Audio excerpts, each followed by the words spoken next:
Departamento Médico do São Paulo. Será ele o verdadeiro vilão ou apenas um bode expiatório que esconde gestões ruins e defasadas do São Paulo Futebol Clube? É notório que o clube sofre com inúmeras lesões nos últimos anos, sendo sempre creditados ao departamento médico do clube, com razão. Mas o debate que eu quero trazer aqui hoje é: será que nós devemos criticar apenas aos profissionais que estão por lá? É isso que nós vamos debater no vídeo de hoje, então senta, pega a sua pipoquinha, que hoje o vídeo vai ser longo. Antes da gente começar, é imprescindível saber o que faz um departamento médico voltado ao esporte. Esse setor, ele é responsável pela prevenção, diagnóstico e tratamento de lesões e condições médicas dos jogadores, além de focar na melhora da performance e no bem-estar da equipe de uma forma geral. É um departamento que atua de forma interdisciplinar, integrando médicos, fisioterapeutas, nutricionistas e outros profissionais para garantir, assim, a saúde e a condição física ideal dos atletas. Tempos passados, há quem diga que o São Paulo tinha uma estrutura de outro mundo e o seu departamento médico era considerado uma referência justamente pela sua capacidade de recuperação de lesões. E muito por isso, atraía atletas como Luizão, Adriano Imperador e Ricardo Oliveira. Mas como nem tudo são flores, e resultado de gestões ruins e politicagens baratas, esse departamento referência caiu de qualidade, sendo alvo de críticas constantes por sua dificuldade de recuperação de atletas, gerenciamento e principalmente prevenção de lesões. Em 2023, esse departamento passou por modificações e tentativas de modernização. Só que não houve resultados a longo prazo e o clube segue sofrendo ano após ano com perda de jogadores e um buraco no elenco principal devido a diversas lesões. A maioria das críticas se dá justamente ao fato de que o DM ele não consegue recuperar os jogadores e que, em suma maioria, esses atletas são submetidos a cirurgias ou a um longo tempo de recuperação, perdendo metade ou quase a totalidade da temporada, aumentando, por consequência, a dívida do clube que precisa se lançar ao mercado para suprir essas baixas inexplicáveis. Em 2022, vale a gente voltar um pouquinho em alguns anos anteriores, porque esse DM do São Paulo já é um problema já de anos. Em 2022, houve uma polêmica entre o clube e o Dr. Turíbio Leite. Para quem não conhece, o Dr. Turíbio Leite é um ex-fisiologista e membro da divisão de excelência médica do São Paulo.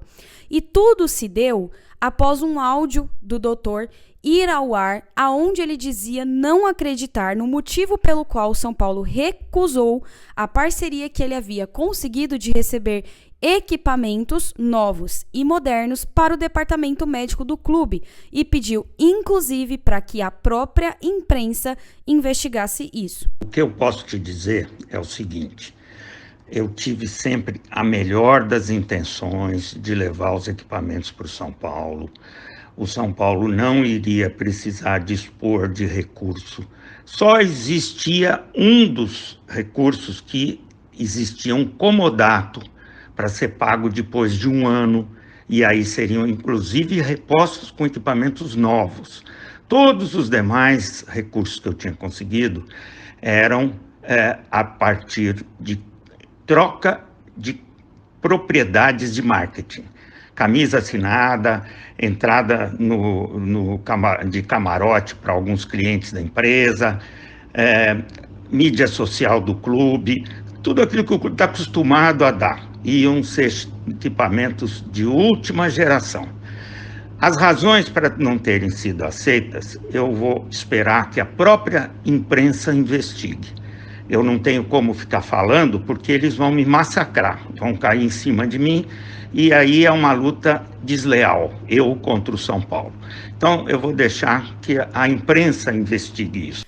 Segundo a apuração de diversas mídias jornalísticas junto a fontes ligadas ao São Paulo, a parceria entre o clube e o Dr. Turíbio não avançou por dois motivos principais. Primeiro, Quando o Dr. Turíbio ofereceu os equipamentos para o São Paulo, no acordo havia uma possibilidade muito grande de ele ocupar um cargo de gestor de projetos de saúde, função pelo qual o clube já tem outro profissional, que é o Fernando Fernandes, contratado em meados do primeiro semestre de 2022. Segundo motivo, o Código de Ética do Clube do Morumbi não permite que o mesmo departamento tenha familiares trabalhando juntos e, por isso, o Dr. Turíbio não podia exercer qualquer função similar no São Paulo, porque o seu filho, Luiz Fernando de Barros, já é funcionário do Tricolor. Além disso, a diretoria do clube também acreditou que os equipamentos que foram oferecidos ao São Paulo não seriam de grande valia e, por consequência, não seria interessante fechar essa parceria. E aí essa polêmica morreu por aí. O Dr. Turíbio fez essa denúncia em um áudio, porém o São Paulo rebateu dizendo que a parceria não seria viável por esses dois motivos, mais o fato de que se junta de que os equipamentos não seriam de grande valia. Agora a gente vai entrar em um tópico muito sensível para a torcida do São Paulo, que são as lesões. Agora, nesse momento, nós vamos dissecar as lesões do São Paulo, principalmente na temporada de 2025. O São Paulo tem sofrido com diversas lesões, especialmente nesse ano de 2025 e anos recentes também, com jogadores como Caleri, Lucas Moura, Ferreirinha, Marcos Antônio e diversos outros atletas que apresentaram diferentes tipos de problemas, incluindo lesões musculares e ligamentares. E essa alta frequência de lesão tem preocupado o clube e o departamento médico tem enfrentado um desafio constante para conseguir fazer essa gestão de elenco e as substituições necessárias para essas diversas competições. Então, quais são as lesões mais notáveis do São Paulo em 2025? E detalhe, aqui eu vou trazer jogadores que se lesionaram e se recuperaram e jogadores que se lesionaram e ainda estão no processo de recuperação. Então, Jonathan Caleri sofreu uma ruptura do ligamento cruzado, a famosa LCA, com previsão de retorno apenas para o fim de 2025 ou início de 2026. Lucas Moura teve um estiramento na coxa esquerda e um trauma no joelho direito. Marcos Antônio, para quem não se lembra, ele sofreu uma lesão muscular na parte posterior da coxa esquerda. Ferreirinha fraturou a cápsula posterior do joelho direito e tratou uma lesão da fáscia plantar do pé esquerdo. Ficou alguns jogos fora. O jovem Luca, que subiu da base, sofreu uma entorse no tornozelo direito. O Henrique trata uma lesão de sindesmose no tornozelo esquerdo. Igor Vinícius, que já não está mais no São Paulo, mas foi diagnosticado com lombalgia e foi afastado por problemas na lombar. Arboleda sofreu uma lesão no músculo reto femoral após um jogo contra o Atlético Paranaense. Rian Francisco teve uma lesão de LCR, a mesma praticamente do Caleri. O Wendel teve uma lesão na região posterior da coxa esquerda e diversos outros atletas que apresentam problemas e lesões musculares e ligamentares. Lucas Moura, 10 de março de 2025, semifinal do Campeonato Paulista. O atleta, ele sofreu a lesão de estiramento na cápsula posterior do joelho na semifinal do Campeonato Paulista contra o Palmeiras, no dia 10 de março, no Allianz Parque. O clube permaneceu até então em silêncio sobre o estado e o período de recuperação do jogador, deixando com que a torcida ficasse no mais absoluto escuro, sem saber uma previsão de retorno do camisa 7. 2 de maio de 2025, Campeonato Brasileiro. O atleta então retorna após 8 semanas fora, estando em campo na semana seguinte contra o Alianza Lima. Porém, após ele sentir novas dores no joelho, ele foi afastado para retomar a sua recuperação e ficar 100% fisicamente para ajudar o São Paulo na temporada. Então, no dia 10 de março, nós estamos falando de início de 2025, nós já estamos quase no fim de 2025. No dia 10 de março, Ele sofreu a lesão contra o Palmeiras no Allianz Parque. Ele retornou no dia 2 de maio contra o Fortaleza no Campeonato Brasileiro e na semana seguinte ele foi escalado para disputar contra o Alianza Lima na Libertadores, sentiu dores e ficou de fora para se recuperar 100%. O atleta, ele permaneceu fora por muitos meses e não havia nenhuma notícia por parte da diretoria do clube em suas redes sociais sobre a real situação, o real estado e a condição do atleta, que veio ele mesmo a público em um vídeo divulgado nas suas redes sociais explicar o motivo do seu afastamento. Mas não só isso. Após receber diversas críticas, a esposa do atleta também se manifestou, fazendo um trabalho que deveria ser da diretoria do clube. Fala, torcida tricolor.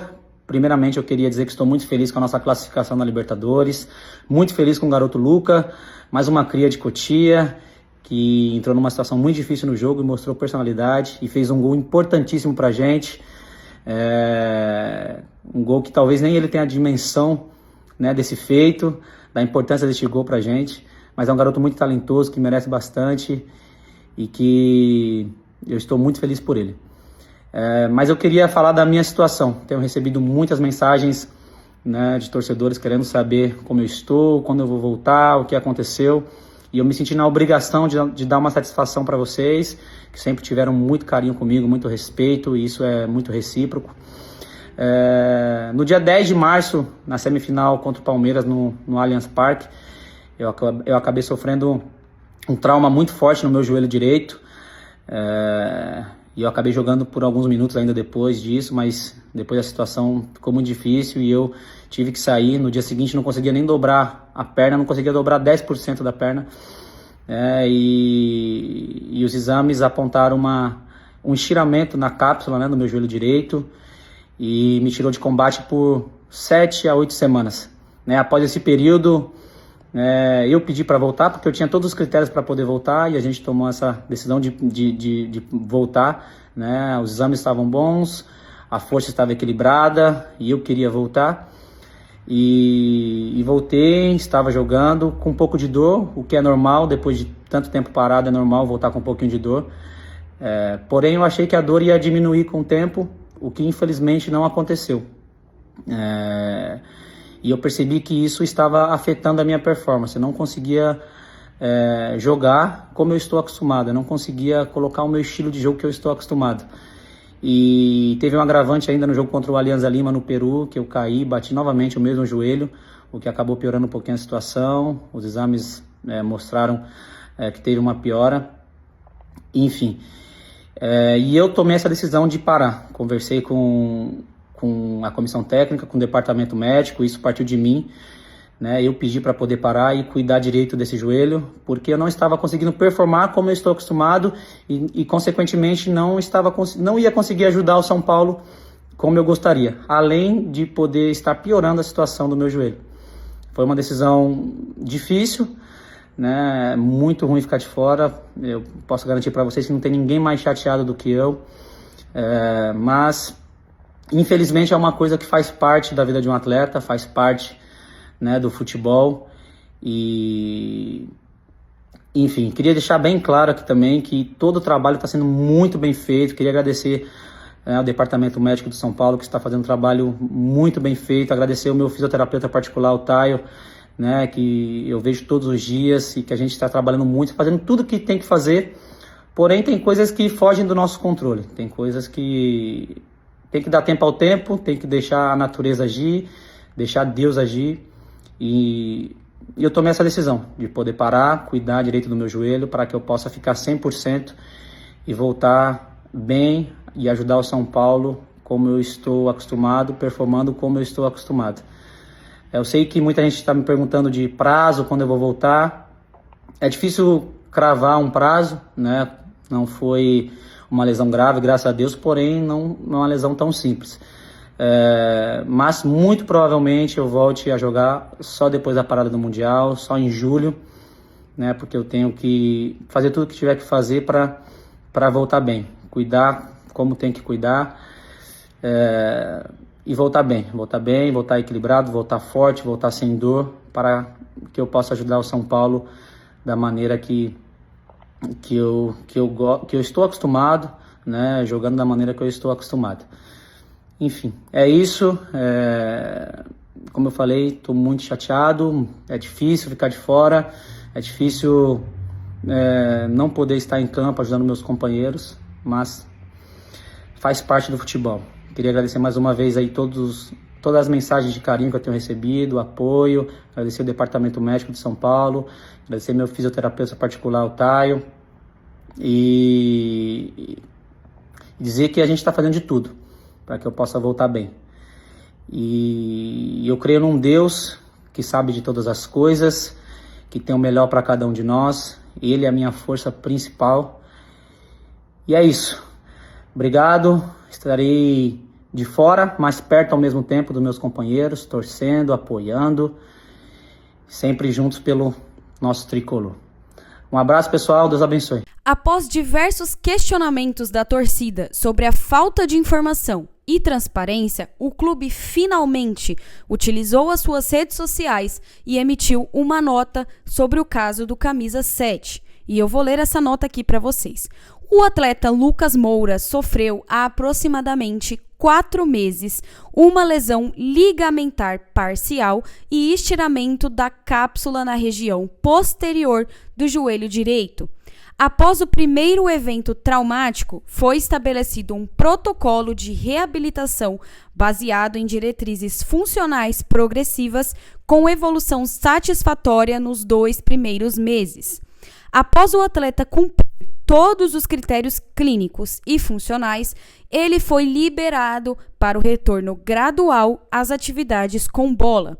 No entanto, no dia 6 de maio de 2025, durante a partida contra o Alianza Lima, o atleta sofreu um novo trauma, que provocou recidiva do quadro inflamatório local e novo episódio de edema intraarticular, caracterizando uma reinjúria parcial. Seguiu-se o protocolo para reabilitação, inclusive com imobilizador temporário para tal tipo de lesão, sempre com boa evolução.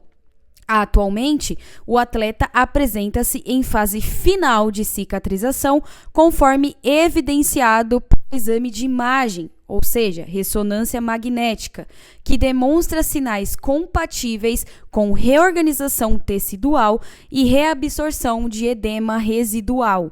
Do ponto de vista funcional, Lucas Moura atingiu todos os marcos estabelecidos no protocolo de reabilitação, incluindo força muscular restaurada nos testes isocinéticos, mobilidade preservada, controle neuromuscular adequado, tolerância a cargas específicas de treino funcional e técnico. Entretanto, o atleta ainda refere incômodo álgico persistente na região posterior do joelho, principalmente durante gestos esportivos de alta exigência, principalmente na aceleração do arranque, que é uma das suas características.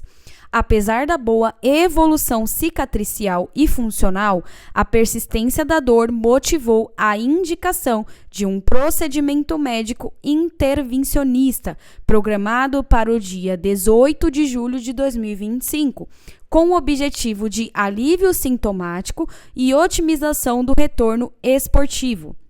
A técnica será de injeção retrocapsular analgésica e anti-inflamatória na área dolorosa, guiada por ultrassom. Ressaltamos que a evolução do quadro clínico do atleta está dentro dos parâmetros esperados para uma lesão ligamentar com recidiva parcial. A biologia do processo cicatricial varia individualmente e não pode ser rigidamente interpretada de forma matemática. O respeito ao tempo biológico é fundamental para garantir um retorno seguro e sustentável ao esporte de alto rendimento, o que só ocorrerá com a melhora dos sintomas referidos pelo atleta.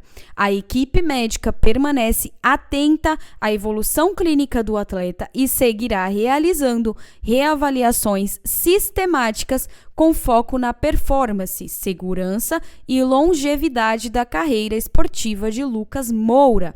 Assinado pelo professor Dr. Moisés Corrêa, CRM SP 31863, consultor médico do São Paulo Futebol Clube. Essa nota foi emitida pelo perfil oficial do São Paulo após diversos questionamentos da torcida sobre a real situação do atleta Lucas Moura.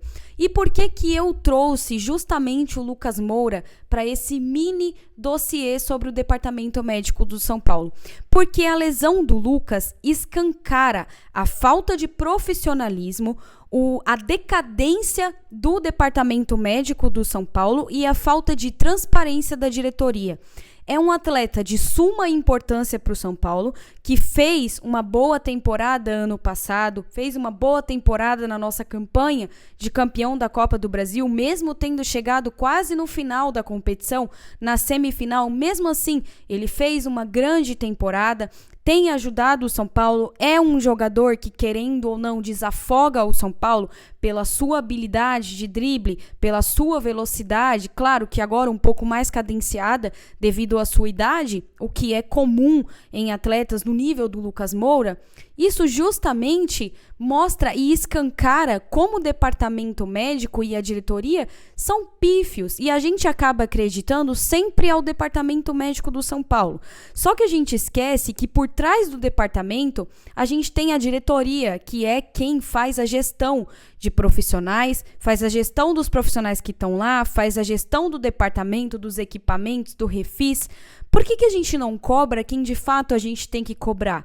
Porque desde o começo o Lucas Moura não foi afastado sem tentar colocar o cara na loucura, sem tentar colocar o cara pra jogar, porque se ele tá treinando com bola e ele não tá sentindo dor, e aí ele vai a campo numa partida de Libertadores e sente dores, sendo que no treino ele não tava sentindo, quem é que explica isso?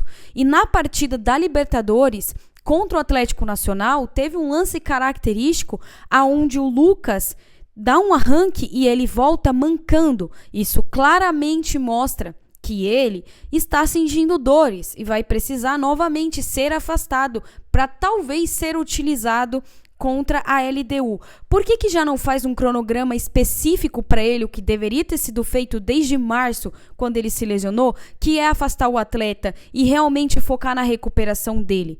Por que não fazem da maneira correta desde a primeira vez para evitar esse tipo de transtorno? Porque agora a gente já sofre com inúmeras lesões no elenco, a gente já não tem os nossos principais jogadores, como Lucas, Caleri, Rian Francisco, que se lesionou, Luca, que se lesionou, Henrique, que está em processo de recuperação, Oscar, que está lesionado e a gente não sabe quando ele retorna. Dizem que ele retorna após a parada da data FIFA, provavelmente no jogo contra o Botafogo ou contra a LDU, mas quem me garante isso se a gente não tem uma diretoria que é capaz de dizer o que está acontecendo com o condicionamento físico desses atletas? E por que eu critico tanto a diretoria e o departamento médico? Por que eu falo tanto que a gente tem que bater nas pessoas corretas, que a gente não tem que ficar focando 100% da nossa crítica ao departamento médico, mas também à diretoria?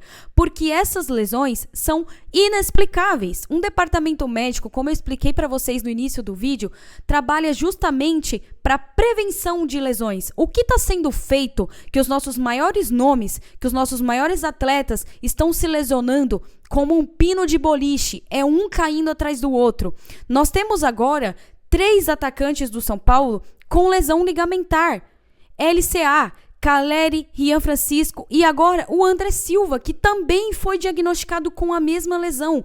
Como que isso é possível dentro de um clube profissional? Como que alguém explica isso? Não existe nenhum clube no Brasil que sofra tanto com lesões igual o São Paulo, porque não é todo clube que tem um departamento defasado igual o São Paulo tem. Alguém precisa de fato dar as caras, que eu não espero isso do Júlio Casares, porque ele nunca dá, ele só dá as caras quando o São Paulo vence. Eu espero de verdade que alguém venha dar as caras para explicar por que que o São Paulo sofre tanto com lesões? Por que que a gente tem os nossos 3 centroavantes afastados com lesão ligamentar de LCA, Caleri, Rian Francisco e agora o André Silva? Hoje, dia 25/8/2025, nós fomos pegos de surpresa com a notícia de que o atleta André Silva, substituto imediato do Caleri, também apresentou uma lesão ligamentar e pode ser submetido à cirurgia, perdendo o restante da temporada. E agora quem nos resta para a gente disputar a Libertadores contra a LDU e o restante dos jogos do Campeonato Brasileiro? O Dineno e o Tapia, que não tem condições alguma de ser titular do São Paulo.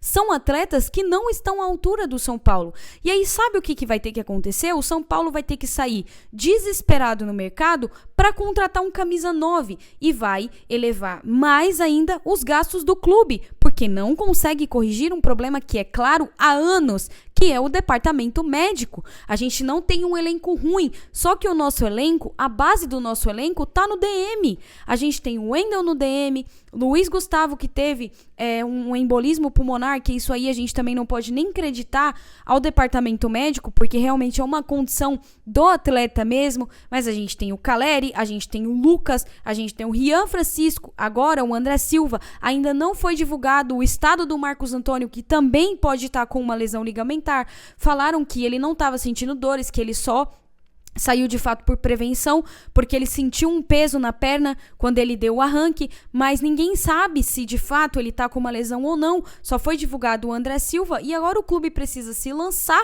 ao mercado numa janela de transferências que fecha no dia 2 para procurar um camisa 9 de peso de referência para disputar as competições que o São Paulo tem, a Libertadores e o Campeonato Brasileiro, porque não tem condições nenhuma da gente enfrentar a LDU com o Dineno ou o Tapia. O Tapia ainda é selecionado para algumas partidas pelo Hernan Crespo, mas o Dineno raramente entra. Ele só entrou quando era o time B do B do B, que já não tinha mais ninguém para colocar. Só que a gente tem mais um problema que antes de sentar aqui para gravar esse vídeo, foi noticiado. O São Paulo sofreu um transfer ban junto ao Cerro Porteño por causa do parcelamento da dívida do Bobadilla. Ou seja, o São Paulo não pode inscrever jogadores. Então, mesmo que o São Paulo contrate um camisa 9, enquanto não resolver essa pendência, o São Paulo não vai poder inscrever esse jogador, porque tem esse transfer ban e agora a diretoria corre para retirar esse transfer ban, ir no mercado e comprar um camisa 9. E honestamente, dizendo bem honesto para vocês, eu não espero que venha um camisa 9 de referência, porque o scout do São Paulo é péssimo. Então, mais uma vez, a gente vai trazer um cabeça de bagre, porque a gente perdeu os principais nomes nessa temporada. Então, esse mini dossiê é justamente para falar sobre a péssima gestão do São Paulo, politicagem barata que defasou um refis que era referência anos atrás, e a gente não tem expectativa nenhuma sobre o retorno dos atletas. A gente não tem expectativa de retorno do Arboleda, a gente não tem expectativa de retorno do Oscar, a gente não tem expectativa de retorno do Lucas, porque na partida passada contra o Atlético Mineiro foi falado que ele tinha treinado entre os titulares e que provavelmente ele ganharia ali um certo tempo para que ele pudesse ser titular contra a LDU. Agora, o Lucas já está afastado novamente para focar 100% na recuperação dele, para talvez estar à disposição contra a LDU. E ninguém fala nada, porque nós somos os palhaços que bate palma para isso, e isso aqui é um completo circo, porque ninguém fala nada, ninguém dá as caras para dizer. Na verdade, eles estão preocupados com a eleição, em quem que eles vão lançar para ser o presidente do São Paulo, se vai ser o Carlos Belmonte, se vai ser o Júlio Casares. É nisso que eles estão preocupados, com a racha que tá lá dentro, da diretoria. Eles não estão preocupados em cobrar esse DM vexatório para recuperar os nossos atletas. Eles não estão preocupados com isso. Eles não estão preocupados em ter um refis perfis de referência, com equipamentos modernos, para conseguir recuperar os nossos atletas. Eles não estão preocupados com isso. Eles estão preocupados, mais uma vez, com a politicagem barata. E aí, sabe o que acontece? O São Paulo fica abandonado e fica à mercê de atletas que não têm a mínima capacidade de vestir a camisa do São Paulo para a gente conseguir se recuperar e talvez alcançar uma vaga na pré-Libertadores, porque é isso que essa diretoria faz com o São Paulo ano após ano. É isso que a diretoria faz. É querer rebaixar o São Paulo e querer fazer a gente acreditar num discurso de que a gente tem que aceitar que o São Paulo se tornou isso. Mas a gente nunca vai aceitar, porque o São Paulo é gigante e o São Paulo é maior do que qualquer cara que tá lá dentro tentando rebaixar e tentando destruir o clube. Mas vamos ver a partir de agora qual vai ser a ação inovadora que eles vão fazer, qual camisa 9 que eles vão trazer, porque eles vão ter que trazer, porque não tem condições da gente disputar uma Libertadores da América com Dineno e Tapia. Não tem a mínima condição. E a diretoria vai seguir lá com essa postura de rebaixado, com essa postura de amadores, porque é isso que eles são, completos amadores.